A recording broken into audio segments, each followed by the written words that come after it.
Welcome to the Vineet Loya Show. The goal of this podcast is to share the knowledge and wisdom I accumulated from various sources, such as listening to amazing podcasts, or watching creative videos, TV shows, and movies, or reading insightful books, or having meaningful conversation with people in real life. I hope you enjoyed this episode as much as I did while creating it. In previous episode, I shared Earth mindset to tackle climate change crisis. The E in Earth mindset is to invest in eco-friendly economy or green economy and divest from eco-harmful economy. The A in Earth mindset is to be aware of the events happening in your personal life. Be aware of your impact on your surrounding. Be aware of the major events happening around the world. The R in the Earth mindset is to reduce, reuse, and recycle whenever and wherever and whatever possible. The T in Earth mindset is to travel to different places because traveling can give a unique perspective into lives of different people, different cultures, making you a well-rounded person. The H in Earth mindset is to be hygienic by maintaining your physical, mental, and spiritual health, however you choose to define it.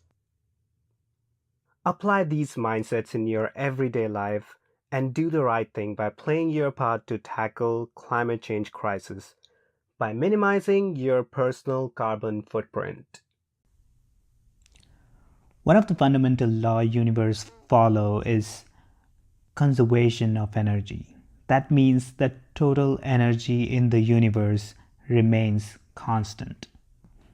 It just changes from one state to another.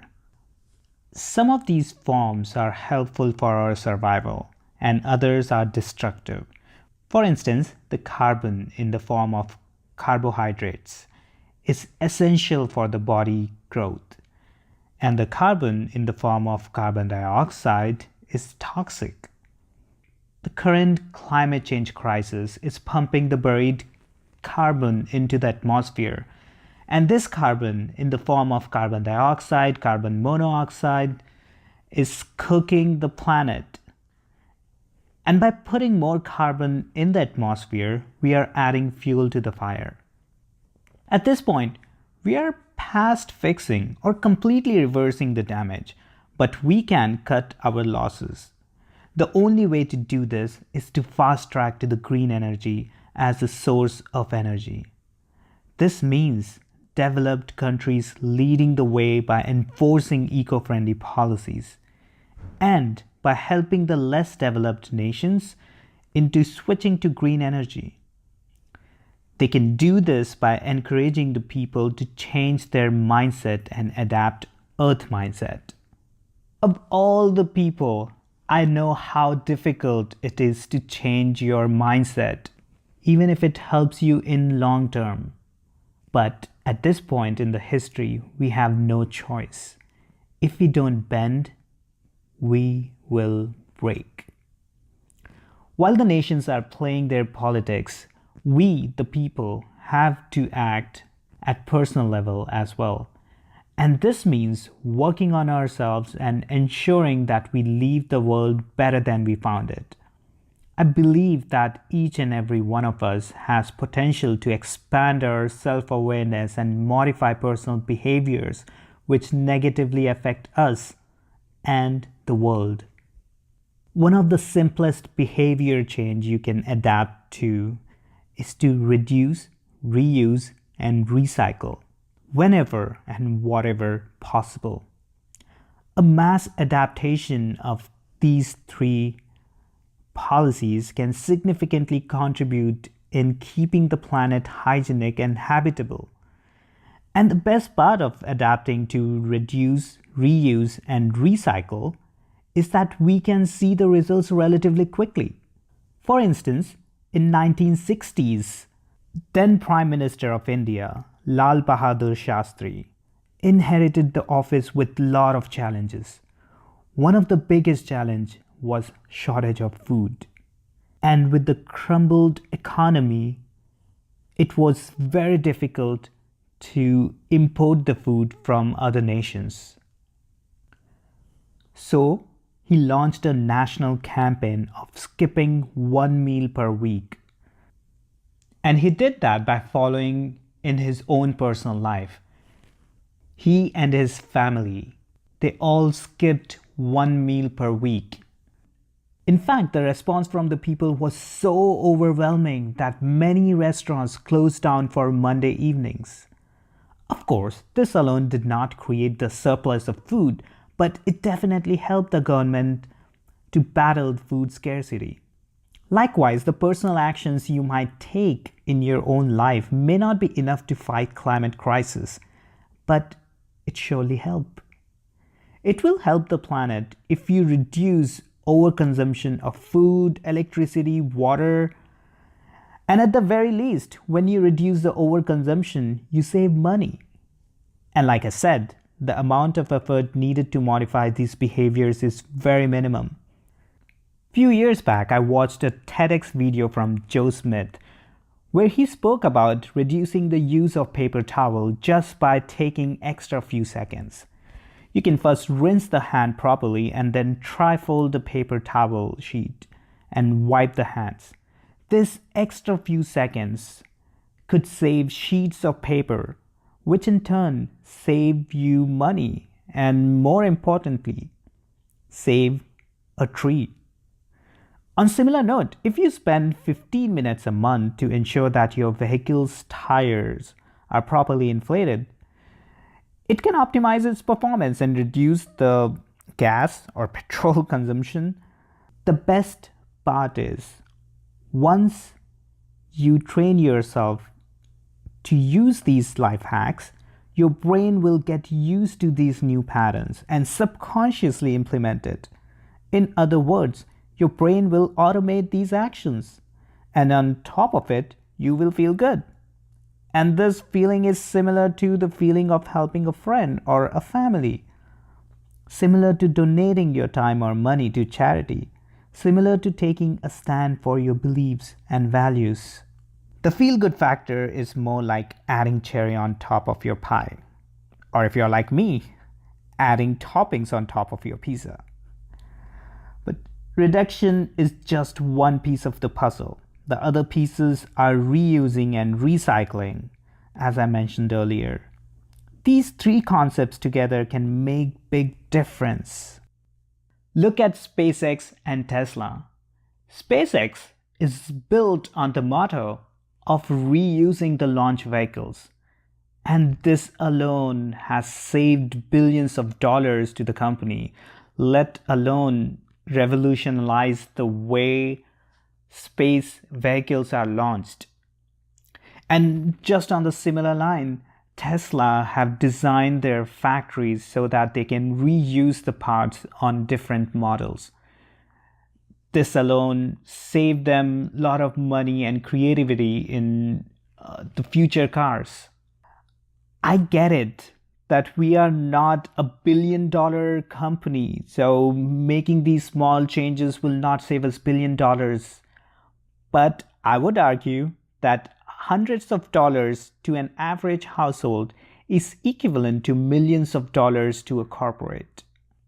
And on the other end, look at where these wastage of items are going.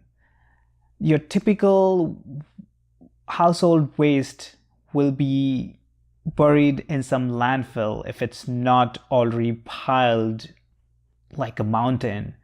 And that landfill, again, in turns, become a source of diseases and consumption of land at the very least. And if not for landfill, these wastes are thrown away in the oceans, which actually impact the marine life.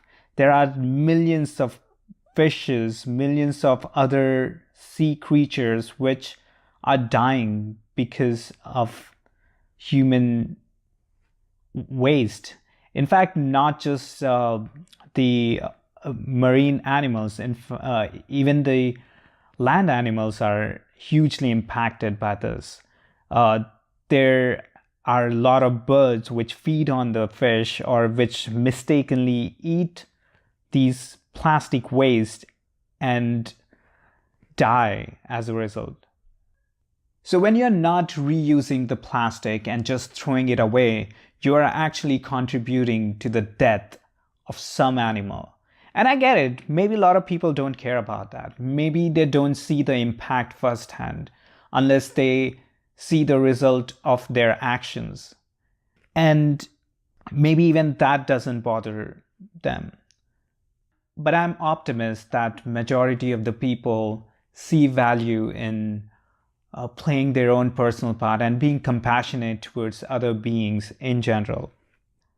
On top of it, when you reduce your own requirements, you're being minimalist. So you're spending money, time, and energy on things which actually helps you, which actually brings joy into your life, rather than just shopping for no reason or rather than just overeating because of stress. This past weekend, I was watching this TV show called Tidying Up with Marie Kondo. She is a Japanese organizing consultant. So she basically goes to different people's house and help them clean up all the things they have hoarded throughout the years. And also, she propagates how they can change their mindset and modify their own personal behavior to not accumulate things which they don't need. And the way she does this is really amazing. She tries to sort out all the things which the person has, and then out of that she asks them to personally go through each and every item and see what brings joy in their life. So if there is anything which doesn't bring joy, then they can just discard it away or donate it away, which is again a reusing, recycling concept. And this way people tend to keep what actually seems meaningful to them. And by following this process, they made their environment cleaner and neater, which again make their life more joyful. And something on similar line, I've noticed a few years back, the current Indian Prime Minister Narendra Modi started this initiative to make India cleaner. And he did this by starting campaigns of cleaning the roads, cleaning the public places, cleaning the rivers. To be honest, I think that ended, or that just became a photo ops for politicians instead of having a significant result at the moment. But that being said, I'm hoping that it impacted the future generation, which will adapt to that change and make the surroundings cleaner. And hopefully in the next 10-15 years, the India will become a much cleaner place than it is right now. And the primary reason why it's hard for the people to adapt is because change is difficult. I mean, in my 30 years, there has been so many instances when I had to change. And most of those times were because I have to, not because I want to. Of course, there were plenty of times when I want to change, and I did. But a lot of times I had to. Like right now, I just moved to a new place because I had to, because this was the time. So yes, change is difficult. But what makes it easy is to take one step at a time. In order to walk a mile, you have to start with a step. And on the same line, changing your mindset is easier with one simple habit at a time. And by the end of few months or few years, you will see a significant change within your life. And more importantly, we are changing every single moment. But by consciously setting the direction of the change will make impact in a positive way. And I hope that some of the things which you hear here help you set that path so that you can stay peaceful. Thanks for listening. I hope you find our one-sided conversation valuable. Kindly share it with people in your life. I would love to hear back from you.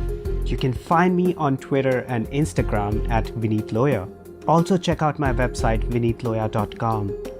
Enjoy rest of your day and stay peaceful.